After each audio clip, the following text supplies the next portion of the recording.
8টি দড়ি দিয়ে বেঁধে 15 জন মানুষও বশে আনতে পারছে না এই বন্য প্রাণীটিকে। বহু কসরতের পর 4 থেকে 5 কিলোমিটার ধাওয়া করে বিরল প্রজাতির এই নীলগাই আটক করে গ্রামবাসী।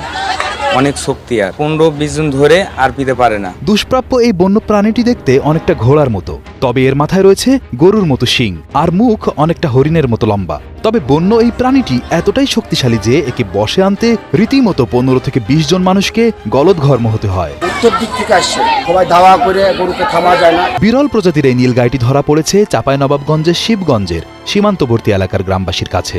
50-60 জন ঘেরাও করে মনে করেন পুকুরে নামাইছি, নামাই করে 10 জন মিলে পুকুরে নেমে ওকে 2-4 পাক দিয়ে ঘেরাও করে দড়ি রসা দিয়ে বেঁধে নিয়ে এই পর্যন্ত নিয়ে আসতে পারছি, তারপর আর নিয়ে যেতে পারিনি। পা বেঁধে শরীর দিয়ে প্যাটার্ন দিয়ে ধরেছে আমাদের বিজিবি বর্ডার গার্ড। সাধারণ পশুর চেয়ে কিছুটা আলাদা খাবার দেওয়া হচ্ছে বিরল প্রজাতির এই নীলগাইটিকে। এটিকে কলা, গাজর, শশা, বরবটি, জলপাই, বাঁধাকপি, ছোলা ও ভুসি সহ বিভিন্ন ধরনের ফলমূল খাওয়ানো হচ্ছে। ধারণা করা হচ্ছে সোনা মসজিদ সীমান্ত দিয়ে ভারত থেকে প্রাণীটি বাংলাদেশে চলে এসেছে।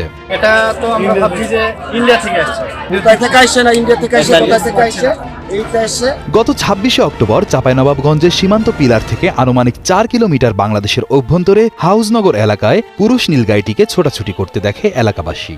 এলাকাবাসীর সহায়তায় দীর্ঘ 4 থেকে 5 কিলোমিটার ধাওয়া করে অবশেষে সোনা মসজিদ বর্ডার অবজারভেশন পোস্ট বিওপির একটি টহল দল নীলগাইটিকে ধরতে সমর্থ হয়। 2 ঘন্টা ধরে পানিতে রাখার পরে লোক বন্ধ করে পুকুরে আসার পরে কামটাকে খুঁজে চালিয়ে নিতে পারে। বিভিন্ন জায়গায় ছোটাছুটি করার কারণে পুরুষ নীলগাইটির শরীরের কিছু জায়গায় জখম হয়। এছাড়া দীর্ঘ সময় না খেয়ে থাকার কারণে নীলগাইটি দুর্বল হয়ে পড়ে। পরে প্রাথমিক চিকিৎসা শেষে নীলগাইটিকে 59 বিজিবির সদর দপ্তরে নিয়ে আসা হয়। প্রথম দিন এটা একটু অসুস্থ ছিল, বেশ জখম ছিল এবং ক্লান্ত ছিল। পরবর্তীতে আস্তে আস্তে সে খাওয়া শুরু করছে। তবে একটা রিস্ক রয়ে গেছে, যারা বন বিভাগের ওনারা আমাদেরকে বলে গিয়েছেন যে ভয় পাইলে এই জন্তুটা অনেক সময় হার্ট অ্যাটাক হয়, হৃদযন্ত্রের ক্রিয়া বন্ধ হয়ে মারা যেতে পারে। নিরাপত্তার স্বার্থে বিরল প্রজাতির এই প্রাণীটিকে 59 বিজিবির তত্ত্বাবধানে একটি বাঁশের খাঁচায় বেঁধে রাখা হয়েছে। বিরল প্রজাতির এই প্রাণীটি দেখতে ভিড় করছে নানা বয়সী মানুষ।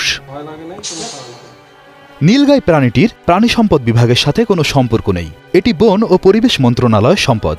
তবুও একে সুস্থ করে তোলার চেষ্টা চলছে বলে জানান জেলা প্রাণী সম্পদ কর্মকর্তা ডাক্তার মুস্তাফিজুর রহমান। পুরোপুরি সুস্থ হলে বন ও পরিবেশ মন্ত্রণালয়ের দায়িত্বে দেওয়া হবে বলে জানান তিনি। আর যেহেতু এটা প্রাণী, সেহেতু আমাদের কর্তব্য আছে প্রাণীটার আমরা আসলে সেবা দেওয়া, তাই সেই উদ্দেশ্যে কিন্তু আমরা তার সেবা দিয়ে যাচ্ছি। এখন সুস্থ আছে, ভালো আছে। আর এটা একটু ভালো হলে হয়তো এটা বন বিভাগের কাছে বিজিবি চাঁপাইনবাবগঞ্জ মহোদয় হয়তো তাদের কাছে হস্তান্তর করবে। এদিকে 59 বিজিবি ব্যাটালিয়নের অধিনায়ক বলছেন, পুরুষ নীলগাইটি পুরোপুরি সুস্থ হলে গাজীপুরের বঙ্গবন্ধু শেখ মুজিব সাফারি পার্কে হস্তান্তর করা হবে। আমরা এটাকে ইনশাআল্লাহ অচিরেই বঙ্গবন্ধু সাফারি পার্ক গাজীপুর, সেখানে তাদের তত্ত্বাবধানে থাকবে, এটা সেখানে হস্তান্তর করব। নীলগাই এশিয়া মহাদেশের সর্ববৃহৎ হরিণ প্রজাতির প্রাণী।